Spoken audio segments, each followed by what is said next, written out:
previous video, we covered the very basics of movement in Apex Legends Mobile, such as sliding, slide jumping, or jump sliding. It's time to ramp it up another notch because we're going to combine these moves to become an even more difficult of a target to hit. First up, we've got the annoying crouch spam. Probably one of the easier intermediate moves you can actually do. Like, literally all you do is just spam your crouch button. But you really need to be careful because if you're unable to escape, if you're being shot, it makes you a very vulnerable target if you're fumbling your buttons. Hey, we love a good wall bounce, don't we? Wall bounces are literally some of my favorite tricks and they're really fun to do. You want to learn a wall bounce? Hit that subscribe button now before the video ends and I guarantee you'll be hitting every single wall bounce there is. Thank you.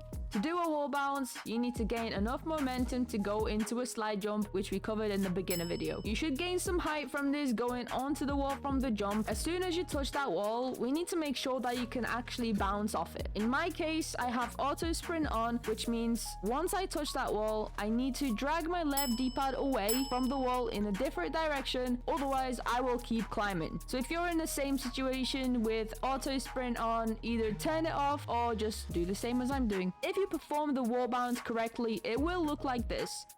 Since you're also in the air already, you can hold down the crouch button and go straight into a slide upon landing. Another great tip is to utilize ledges or obstacles such as rocks, roofs, pretty much anything with a little bit of height, because what you can do is once you slide off, you get a little movement speed boost that you can use to launch yourself into other tricks or to surprise your enemies because really they won't know where you're coming from. On to our last tip in this intermediate movement guide is using Octane's launch pad for air strafing. Whether you're an Octane main or you have an Octane on your team, knowing how to use the launch pad will be very useful. Once you've launched yourself into the air, you can change the direction by pressing the jump button again. You will see this option activate once you're in the air and once it's available to use. Simply drag your left D-pad in the direction you want to go in and press that jump button, and voila! Practice all of these tricks and guarantee that your enemies will be struggling to take you out. If you want to take it to the ultimate level, check out the advanced movement guide where we will go into detail about zip lines, climbing, and redirection. Thank you so much for watching, guys. See you later.